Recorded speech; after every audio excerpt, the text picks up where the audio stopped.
ধন্যবাদ। আজকে Indian secular ফ্রন্টের পক্ষ থেকে জয়নগর লোকসভা কেন্দ্রে মাস্টার মশাই তিনি শ্রদ্ধেয় সম্মানীয় মেঘনাথ হালদার মহাশয়ের সমর্থনে ইন্ডিয়ান সেকুলার ফ্রন্টের পক্ষ থেকে জনসভায় যারা উপস্থিত হয়েছেন, হুমকি চুমকিকে উপেক্ষা করে, ভয় ভীতিকে কাটিয়ে, এই গরমকে উপেক্ষা করে এখানে যে হাজার হাজার মা বোনেরা যেভাবে স্বতঃস্ফূর্ত ভাবে উপস্থিত হয়েছেন, প্রত্যেককে আমাদের পার্টির পক্ষ থেকে আন্তরিক অভিনন্দন, ধন্যবাদ এবং শুভেচ্ছা জানাই। আরো ধন্যবাদ জানাবো এই এলাকার কমিটিকে, যাদের প্রচেষ্টায় আজকে এই সমাবেশ করেছেন। ধন্যবাদ জানাবো রাজ্য কমিটির নেতৃত্ব এবং জেলা কমিটির যে সমস্ত নেতৃত্ব, ব্লক এবং অঞ্চল কমিটির নেতৃত্বদেরকে ধন্যবাদ জানাবো। প্রশাসনের বন্ধুদেরকেও, যাদের সহযোগিতাতে এই প্রোগ্রাম সুষ্ঠুভাবে সম্পূর্ণ হতে চলেছে। ভাই প্রচন্ড গরম, কয়েকটা কথা বলে আপনাদের এখান থেকে বিদায় নেব। সর্বপ্রথম বলি, আমার কাছে যে তথ্য এসেছে বা আমরা তথ্য যতটুকু জোগাড় করতে পেরেছি, আমাদের মেঘনাথ মাস্টার মহাশয়, আমাদের প্রশান্ত দা, আমাদের মালিক ভাই, আমাদের শাহাবুদ্দিন সিরাজি, শহীদুল মাস্টার সহ আমাদের নেতৃত্বরা এই অল্প কিছুদিনের মধ্যেই প্রায় লক্ষাধিক মানুষের কাছে পৌঁছে গিয়েছে। সেই লক্ষাধিক ভোট অলরেডি আমাদের কাছে চলে এসেছে। প্রায় এখন পর্যন্ত লক্ষাধিক ভোট আমাদের কাছে চলে এসেছে। আজকে আপনারা যারা উপস্থিত হয়েছেন, সবাই কি ভোটার হিসাবে থাকবেন না পার্টির একজন দায়িত্বশীল কর্মী হয়ে উঠবেন? আমি জানতে চাইছি আপনাদের কাছে, একটু জোরে বলুন। মায়েরা, পার্টির দায়িত্বশীল কর্মী আপনাদের হয়ে উঠতে হবে। তো যারা পার্টির কর্মী হিসাবে ভূমিকা পালন করতেন, আজকে অনেকজন ভোটার হিসাবে এসেছেন, আইএসএফ এর সমর্থক হিসাবে এসেছেন, ভাইজানের ভালোবাসা হিসাবে ভালোবাসেন, ওই জন্য এসেছেন। কিন্তু আজকের পর থেকে আপনি দায়িত্ব নিয়ে পার্টির কাজটা এগিয়ে নিয়ে যাবেন, এই ধরনের কারা আছেন একটা হাত তুলুন তো। বা সবাই তাহলে পার্টির দায়িত্ব নিয়ে এগিয়ে যাবেন তো? মায়েরা যারা আছেন ওইদিকে, মায়েরাও রেডি আছে একদম। এইদিকে মায়েরা রেডি আছেন তো? সবাই মায়েরা হাত তুলেছে। তাহলে আমাদের কাজ কি? আজকে আপনাদেরকে আমি একটা কাজ দেব, সেই কাজটা করবেন? আপনারা করবেন? আপনারা যারা হাজার হাজার মানুষ এই গরমকে উপেক্ষা করে, মা বোন থেকে শুরু করে বিভিন্ন ধর্মের বর্ণের জাতের মানুষেরা উপস্থিত হয়েছেন কেন? আমাদের অধিকারকে পার্লামেন্টে গিয়ে চিৎকার করে সেখান থেকে বার করে নিয়ে আসার জন্য আমরা খামচিহ্নের পক্ষ থেকে মেঘনাথ মাস্টার মশাইকে আমরা পার্লামেন্টে পাঠাবো। সেই জন্য তো নাকি ভাই আজকে এখানে বিজেপি তৃণমূল যদি প্রোগ্রাম করতো, হয়তো বিরিয়ানির প্যাকেট গাড়ি ভাড়া দিয়ে আপনাদের নিয়ে আসতো, কিন্তু আমরা বিরিয়ানির প্যাকেটও দিতে পারিনি, গাড়ি খরচও দিতে পারিনি। আপনারা নিজের চেষ্টাতে আপনারা উপস্থিত হয়েছেন, কারণ আপনারা বুঝতে পারছেন যে আগামী দিনে আইএসএফ মানুষকে পথ দেখাবে, ন্যায়কে প্রতিষ্ঠা করবে। পার্লামেন্টের মধ্যে গিয়ে এই জয়নগর লোকসভা কেন্দ্রের যে সমস্যাগুলো আছে সেইগুলো বলিষ্ঠ কণ্ঠে বলবে এবং সমাধানের জন্য স্পিকার স্যারের মাধ্যমে যেই প্রধানমন্ত্রী হোক না কেন, যেই ডিপার্টমেন্টাল মিনিস্টার হোক না কেন, সেখান থেকে ছিনিয়ে নিয়ে এসে জয়নগরবাসীর জন্য করবে। সেই লক্ষ্যে এসেছেন তো ভাই। তাই আপনাদের একটা দায়িত্ব নিতে হবে। এখানে যারা এসেছেন হাজার হাজার মানুষ, কম করে 10 জনকে আপনাদের বুঝাতে হবে 10টা ভোট খামচিহ্নে আগামী জুন মাসের 1 তারিখে যাতে খামচিহ্নে দেয়, সেই দায়িত্ব আপনাদেরকে তুলে নিতে হবে। পারবেন?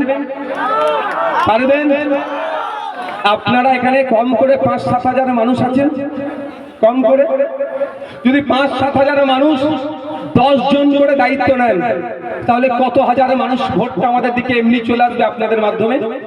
কম করে 50 থেকে 70 হাজার ভোট, তাই তো নাকি? তাহলে আপনাদের দায়িত্ব নিলে আপনারা এতটা ভোট ট্রান্সফার করতে পারবেন।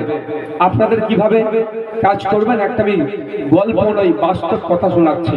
আমি কোন একটা এয়ারপোর্ট থেকে এক জায়গায় গাড়ি করে, ক্যাবে ওলা টোলা হয় না, যেমন অনেক ব্র্যান্ডের গাড়ি আছে, ওই ধরনের একটা ক্যাব বুক করে আমি একটু আজমির শরীফ যাচ্ছিলাম। তো আজ যেতে যেতে গাড়ির ড্রাইভারটা, তো আমি মাস্ক পরেছিলাম, কারণ এখন সব জায়গায় আপনাদের দোয়া আশীর্বাদে সব জায়গায় গেলে এখন সেলফির ভিড় হয়ে যায়। আর এটা দেখে অনেক নেতাদের আবার রাগ হচ্ছে, ভাই আমি কি করতে পারি, আমার ভালোবাসার মানুষ আমাকে এই ছবি তুলতে চায়। এই আসছিলাম, এত জোর বাইক চালিয়ে দুই ভাই এসেছে যে ভাইজান আপনার সাথে একটা হাত মিলাবো। তারপরে এক টোটোওয়ালা সে তোমার গাড়িতে ধাক্কাই মেরে দিত, ভালোবেসে এত জোর এসেছে ছবি তুলবে। তো এইটা ভালোবাসা, এটা টাকা দিয়ে ভাই টাকা নেই। এই ভালোবাসার জন্য যদি কোনো নেতা কে 60 বছর রাজনীতি করছে, কে 40 বছর করছে, তার সাথে না তুললে কারো গোসাল আমি কি করতে পারি ভাই। দেখ আমি মাস্ক পরেছিলাম যাতে আমাকে না চিনতে পারে কেউ।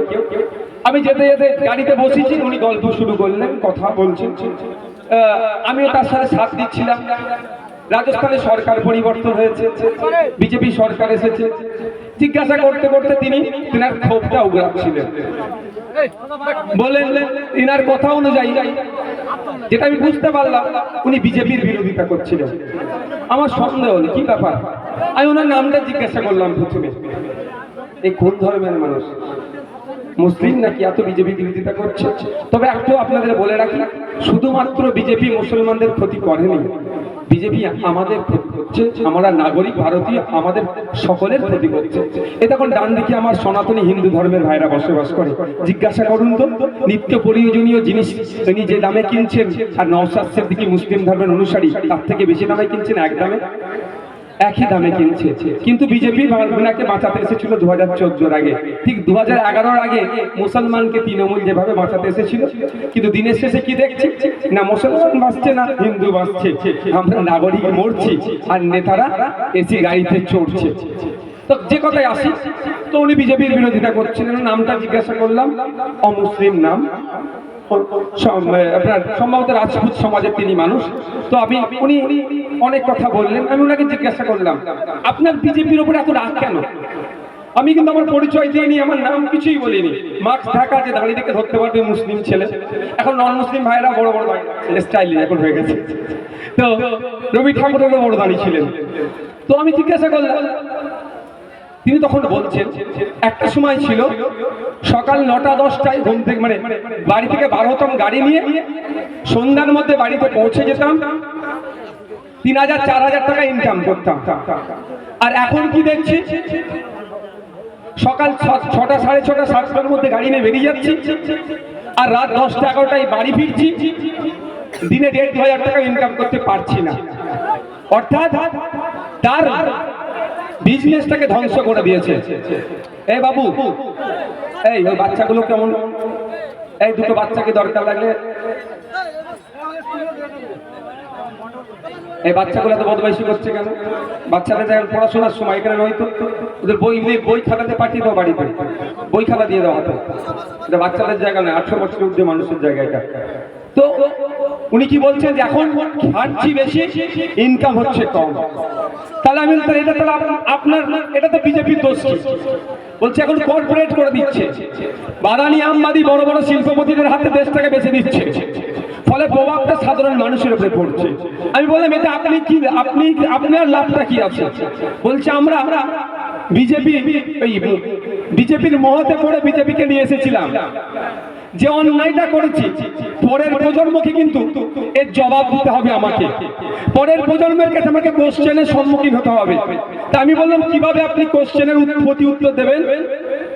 বলছে আমি ক্যাব ড্রাইভার, আমি যদি 10টা লোককে বিজেপির বিরুদ্ধে বলে বিজেপির ভোট যদি মাইনাস করতে পারি, আমি আমার পরিবারের জনকে বা আমার আপন জনকে বা আগামী প্রজন্মকে বলতে পারবো আমি গাড়ির ড্রাইভার হয়েও আমি এই বিজেপির নোংরা বিভাজনের রাজনীতি, কর্পোরেটদের হাত থেকে মানুষকে বাঁচানোর জন্য 10টা ভোটও মাইনাস করতে পেরেছি। আমি শুনে অবাক, তার চিন্তা ভাবনা কি, সেটাকে আমি অ্যাডাপ্ট করলাম, সেটাকে আমি নিয়েছি। আমি এখানে বলবো 2011 সালের আগে আমাদেরকে অনেক প্রতিশ্রুতি দিয়েছিল, আমার এসটি ভাইদের জন্য, আমার এসসি ভাইদের জন্য, আমার মুসলিম ভাইদের জন্য মমতা ব্যানার্জি অনেক কথা বলেছিল। উল্টে কি দেখছি আমি, আমার এসটি ভাইদের কোটাতে যেখানে এসসিরা চাকরি করবে, যেখানে এসটিরা চাকরি করবে সেই সমস্ত জায়গাতে নন এসটি এসসিরা চাকরি করছে, ফলে আমার দলিত ভাইয়েরা, ফলে আমার আদিবাসী ভাইরা ক্ষতির ক্ষতিগ্রস্ত হচ্ছে, মাইনরিটিরা যেভাবে বঞ্চিত হচ্ছে, আমাদের ভুলের প্রায়শ্চিত্ত যদি করতে চাই, আপনাদের বলবো 10টা করে ভোটের দায়িত্ব নিন, বিজেপি তৃণমূল থেকে মাইনাস করিয়ে আইএসএফ এর কাছে নিয়ে আসুন, ভুলের প্রায়শ্চিত্ত করিয়ে আমরা পার্লামেন্টে পাঠাই মাস্টার মেঘনাথ হালদার মহাশয়কে, যে পার্লামেন্টের মধ্যে গিয়ে চিৎকার করে বলবে যে আমি একজন এসসি সংরক্ষণ সিট থেকে এসেছি, ওয়েস্ট বেঙ্গলে এসসি কোটাতে অর্থাৎ দলিত ভাইদের জন্য চাকরিতে যে সংরক্ষণ আছে, আমার হিন্দু সমাজের দলিত ভাইদের সেই সংরক্ষণ মানা হচ্ছে না, সেই পরিবর্তে যে মমতা অভিষেক ব্যানার্জিদের দলের লোকদেরকে টাকা দিচ্ছে তারা সেখানে চাকরি করছে, এর বিরোধিতা পার্লামেন্টে গিয়ে করবেন, আইএসএফ এর পক্ষ থেকে জনগণের কথা বলবেন মাস্টার মেঘনাথ হালদার মহাশয়, যদি আপনারা পাঠান। কারণ ইতিপূর্বে এখানে বিভিন্ন ধর্মের বর্ণের মানুষ আছেন, তো 17 বার আমরা ভোট দিয়ে পাঠিয়েছি পার্লামেন্টে, শুধু আমাদের ভালো হবে বলে ভেবেছিলাম, যে বুঝিয়েছে তোমার ভালো হবে তাকেই ভোট দিয়েছি আমরা, কিন্তু কি পেয়েছি আমরা বারবার দাবি করে আসছি। আপনারা তো উপকূল অঞ্চলের মানুষ, দ্বীপের মানুষ অনেক আছে লোকসভার মধ্যে, আপনারা বলুন প্রায় প্রতি বছর প্রাকৃতিক দুর্যোগ হচ্ছে, ঝড়ে কটা বাজে দেখো তো, ঝড়ে বাঁধ ভেঙে যাচ্ছে, বন্যার পানি নদীর পানি ঢুকে যাচ্ছে, নোনা জল ঢুকে যাচ্ছে, নোনা জল ঢুকে যাচ্ছে। আর 10-15 মিনিট বক্তব্য দেবো, কারো অসুবিধা আছে ভাই? কষ্ট হচ্ছে জানি, আমরাও কিন্তু পাখা বন্ধ করে দিয়েছি, এটা কেন কুলার কিন্তু চলছে না, কুলারও বন্ধ আছে ভাই, কষ্ট আপনারও হচ্ছে আমারও হচ্ছে, আপনিও কষ্ট করুন আমিও কষ্ট করি, একসাথে আমাদের কষ্টের ফল আগামী দিনে পার্লামেন্টে যাবে। এই কষ্টের ফল পার্লামেন্টে গেলে কি বলবে আপনাদের জন্য? আমাদের বারবার দাবি করে এসেছি পশ্চিমবাংলার বিধানসভাতে, আইনসভাতে আপনাদের কথা ভেবে আমরা লড়াই করছি, দাবি রেখেছি ওখানে যে ওই মাটির বাঁধ আর চলবে না, বালির বস্তা দিয়ে আর বাঁধ নির্মাণ করা যাবে না, থুতু দিয়ে আটা ছানা যাবে না, কংক্রিটের বাঁধ নির্মাণ করতে হবে, অর্থাৎ বিজ্ঞানসম্মত ভাবে ঢালাই বাঁধ নির্মাণ করতে হবে। আইনসভার মধ্যে বলেছি এই আওয়াজটা দেশের আইনসভায় পৌঁছাতে হবে, পৌঁছাবে কে? ইন্ডিয়ান সেকুলার ফ্রন্টের মাস্টার মেঘনাথ হালদার মহাশয় এই আওয়াজটা পার্লামেন্টে পাঠাবে। আপনারা যদি চান আপনাদের এখানের বাঁধগুলো কংক্রিটের হোক, আপনারা যদি চান এই প্রতি বছরে যেভাবে ক্ষতিগ্রস্ত হচ্ছে ওর হাত থেকে মুক্তি পেতে হবে, বিজ্ঞানসম্মত ভাবে বাঁধ নির্মাণ করতে হবে, তাহলে আপনাদের বলবো মাস্টার মেঘনাথ হালদার মহাশয়কে আপনারা আগামী জুন মাসের 1 তারিখে চুপচাপ গিয়ে কোন রকম কারো প্ররোচনায় পা না দিয়ে, কোন লোভের কাছে আত্মসমর্পণ না করে, কোন মিথ্যা প্রতিশ্রুতির কাছে আত্মসমর্পণ না করে খাম চিহ্নে ভোট দিয়ে বিপুল ভোটে জয়যুক্ত করুন। করবেন তো নাকি ভাই? আশা করছি। তবে একটা কথা বলি, তৃণমূলী ভাইরা দেখছেন তারা নিঘাত হাঁটছে, বাড়িতে বাড়িতে গিয়ে যেখানে আমার হিন্দু মা বোনেরা আছেন তার কাছে গিয়ে কি বলছে, কি করছে? রামায়ণ মহাভারত বা ধর্মগ্রন্থকে দিয়ে বলছে শপথ করো, তোমার ছেলের মাথায় হাত দিয়ে বলো শপথ করো, যে গীতার হাত দিয়ে শপথ করো তৃণমূলকে ভোট দেবে। আর মুসলিম বাবুরেরা বাপ ভাইরা যেখানে থাকে কি বলছে? কুরআন শরীফে হাত দিয়ে কসম খাওয়াচ্ছে। এটা হচ্ছে, কিন্তু এটা হচ্ছে, এটা হচ্ছে। তবে আমি একটা কথা বলবো, আমার হিন্দু বাপ ভাইরা, মুসলিম বাপ ভাইরা সবার উদ্দেশ্যে বলছি, আমি সোশ্যাল সাইটে একটা লেখা পড়েছিলাম। লেখাটা কি? যদি কোনো সময় এটিএম এর মধ্যে আপনি ঢুকেছেন, দুষ্কৃতীদের সম্মুখীন হয়ে গেছে, দুষ্কৃতীরা বলছে এটিএম এর পিন বলো, টাকা পিন মেরে টাকা তোলো, নাহলে তোমাকে কি হবে? মার্ডার করে দেবো, খুন করে দেবো, তোমার বিপদ আছে। তখন কি করবেন? ওটা আমি যদিও কোনোদিন অ্যাপ্লাই করিনি, কারণ আমার সামনে এইরকম সম্মুখীন হয়নি। তো বলছে কারো যদি পাসওয়ার্ড 1 2 3 4 হয়, পাসওয়ার্ডটা 4 3 2 1 মারো, তাহলে বলছে নাকি বল মেশিনের মধ্যে টাকাটা ঘুরে মেশিনের মধ্যেই থেকে যাবে, আর বাইরে আসবে না। আর দুষ্কৃতী কি বলবে? এ চেষ্টা করেছিল টাকা তোলার, মেশিন খারাপ। তো আপনাদের বাড়িতে গীতা মাথায় রেখে, গীতা হাতে ধরিয়ে, কোরআন শরীফে হাত দিয়ে বা কোরআন শরীফ মাথার উপরে রেখে, বা আপনার বাড়ির বাচ্চাকে ডেকে বলছেন মাথায় হাত দিয়ে টিএমসি কে ভোট দিবি, কি অ্যাপ্লাই করতে হবে আপনারা ভালো জানেন তো ভাই? হ্যাঁ, কি বলছি বুঝতে পারছেন না? কিভাবে এটাকে কাটিয়ে উঠতে হবে। দেখুন, আপনাকে নাকি সিএ করে তাড়িয়ে দেবে বলছে, তো আপনার হাতে যদি আপনার সামনে নিয়ে এসে কেউ কোরআন মাথায় দিয়ে গীতা মাথায় রেখে যদি শপথ করায়, আপনাকে তো ঠিকভাবে কাটিয়ে যেতে হবে। সেই কাটানোর পন্থা বলতে হবে নাকি ভাই? আচ্ছা, কাউকে যদি 500 টাকার এই 100 টাকার নোট ধরিয়ে বলি 500 টাকার নোট, কেউ বিশ্বাস করবে? কারণ সেই গানটা টনটনে আমাদের আছে তো। তাহলে আমার মাথায় কেউ যদি গীতা দেয়, আমার মাথায় যদি কেউ কোরআন শরীফ দেয়, সেটাকে কাটিয়ে ওঠার মনে কি বলতে হবে আর মুখে কি বলতে হবে, এগুলো বলতে লাগবে। সেই প্রস্তুতি আপনারা নেন। ওরা এতটা নির্লজ্জ, এতটা হারার ভয়ে এই ধরনের করছে। তবে একটা কথা বলবো, রাতের অন্ধকারে 2000, 4000, 5000, 500, 100 বিরিয়ানির প্যাকেট দেবে, সেটা কিন্তু ছাড়বেন না। ওটা নিয়ে নেবেন, ওটা ছাড়বেন না, কারণ ওটা আপনাদেরই টাকা আপনাদের ঘুরিয়ে দিচ্ছে। এই 10 বছর 5 বছর ধরে কি করেছে? 17 বার আপনারা ভোট দিয়েছেন, আপনাদের বোঝানো হয়েছে অমুককে হারাতে হবে, অমুককে পার্লামেন্টে পাঠাতে হবে, অমুককে জিতাতে হবে, এ না হলে ও চলে আসবে করা হয়েছে। করতে করতে আপনি দেখুন আমি কোন জায়গায় পৌঁছে গেছি ভাই। আপনাকে আমাকে নাকি সিএ করে দেশ থেকে তাড়িয়ে দেবে। আমি আপনাদের বলে রাখছি, মোদিজি কেন, অমিত শাহজি কেন, কারো বাপের ক্ষমতা নয় ভারতীয়দেরকে দেশ থেকে তাড়াবে। আমি দায়িত্ব নিয়ে আপনাদের বলছি। মমতা ব্যানার্জির দল এখন অনেক নাটক করছে, মমতা ব্যানার্জির দল এখন অনেক কথা বলেছিল সিএ এর বিরুদ্ধে ভোট দাও, কিন্তু দুঃখের বিষয় সিএ নিয়ে যখন বিরোধিতা করার জন্য যখন ভোটাভুটি হচ্ছিল পার্লামেন্টে, মমতা ব্যানার্জির দলের 8টা এমপি সেখানে উপস্থিত ছিল না, ভোট দেয়নি। এই প্রতিমা মণ্ডল মহাশয়া, উনি যখন সিএ নিয়ে ভোটাভুটি হচ্ছিল, ইনার ভূমিকা কি ছিল একটু বলবেন তো?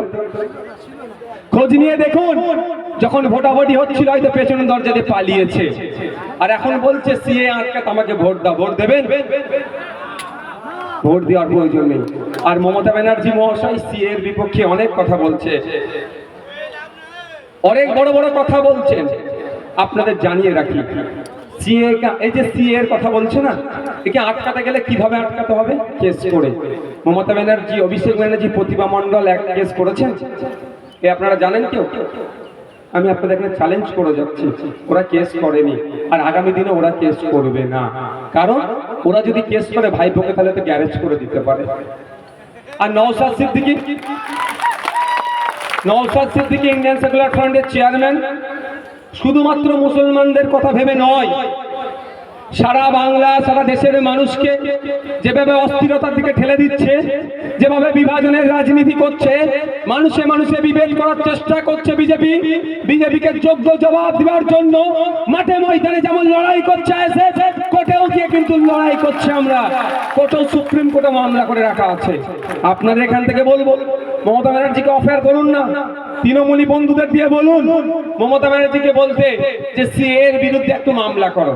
যদি বলে টাকা নাই, চুরি করেছে, বিভিন্ন দুর্নীতি করেছে, ইডি সিবিআই হাত থেকে বাঁচার জন্য, কেন্দ্রীয় তদন্তকারী সংস্থার হাত থেকে বাঁচার জন্য শুধু সুপ্রিম কোর্টে ছুটছে, আর পশ্চিম বাংলায় 10 কোটি 10.5 কোটি মানুষের কথা চিন্তা করে একবারও সুপ্রিম কোর্টে যেতে দেখলাম না। কারণটা কি? গেলেই তো ভাইপোকে গ্যারেজ করে দেবে। যদি বলে টাকার অভাবে যেতে পারছে না, আপনারা বলুন যে আমাদের ভাইজান আছে ইন্ডিয়ান সেকুলার ফ্রন্টের চেয়ারম্যান, তিনি টাকা দেবে বলেছে মমতা ব্যানার্জি কেস করেছে। বলুন, আপনারা বলবেন যত টাকা লাগবে অত টাকাই মমতা ব্যানার্জিকে দেবো, রাজ্যের পক্ষ থেকে রাজ্যে সিএ হতে দেব না। এই কেসটা মমতা ব্যানার্জি করুক, দেখি কত ওনার সৎ সাহস আছে। করবে না, কারণ উনি বিজেপির বিরুদ্ধে অবস্থান নিতে কোনোদিনের জন্য পারবে না। কারণ বিজেপির বিরুদ্ধে যদি অবস্থান নেয়, তার দলের নেতারা যেভাবে দুর্নীতি করেছে, ওই দুর্নীতির শিকড় তো কালীঘাটে পৌঁছেছে, কালীঘাটকেও হয়তো জেলের মধ্যে রেখে দেবে। কারণ আমি তার জ্বলন্ত উদাহরণ দিচ্ছি। 2019 সালে সিএ এর যারা প্রতিবাদ করেছিল, সংখ্যালঘু থেকে সংখ্যাগুরু সমাজের মানুষেরা ঐক্যবদ্ধ হয়ে প্রতিবাদ করেছিল। খোঁজ নিলে দেখা যাবে যে সেই সময় প্রতিবাদটা বিজেপির বিরুদ্ধে ছিল, কেন্দ্র সরকারের বিরুদ্ধে ছিল। মমতা ব্যানার্জি পশ্চিম বাংলার হাজার হাজার ছেলে মেয়ের, মুসলিম ছেলে মেয়েদের নামে মিথ্যা মামলা দিয়েছিল পুলিশকে দিয়ে। আরে লড়াইটা তো, আন্দোলনটা তো গণতান্ত্রিক প্রক্রিয়ায় বিজেপির বিরুদ্ধে আমরা করছিলাম, আপনি মুসলিমকে কেন মামলা দিলেন? এর জবাবটা নিতে হবে না? মোদির বিরুদ্ধে লড়াই করছি গণতান্ত্রিক প্রক্রিয়ায়, দিদির তো বুক ফাটবি ভাই। একে অপরের পরিপূরক। জন্মদিনে ফুল মিষ্টি নওশাদ সিদ্দিকী পাঠায়নি মোদিজি, দিদিমণি পাঠিয়েছে, ওই জন্য ওনার বুক ফাটছে। শুধু তাই নয়, আপনারা ভুলে যাচ্ছেন, হয়তো আমি আপনাদের স্মরণ করিয়ে দিই। যখন হযরত মুহাম্মদ সাল্লাল্লাহু আলাইহি ওয়াসাল্লাম সম্পর্কে ওই ভদ্র মহিলাটার নাম কি বলুন না, নূপুর শর্মা যখন কুমন্তব্য করেছিল, পশ্চিম বাংলার ধর্মপ্রাণ মুসলিমরা যখন প্রতিবাদ করছিল, তখন মমতা ব্যানার্জি কি বলেছিল? দিল্লিতে গিয়ে প্রতিবাদ করুন। তাই সময় এসেছে, আমরা মমতা ব্যানার্জিকে দিল্লির পথ দেখাবো না, আমরা নওশাদ হালদারকে দিল্লিতে পাঠিয়ে প্রতিবাদ করবো। আমরা ভুলে যাচ্ছি না হরিচাঁদ গুরুচাঁদ ঠাকুরদের কথা।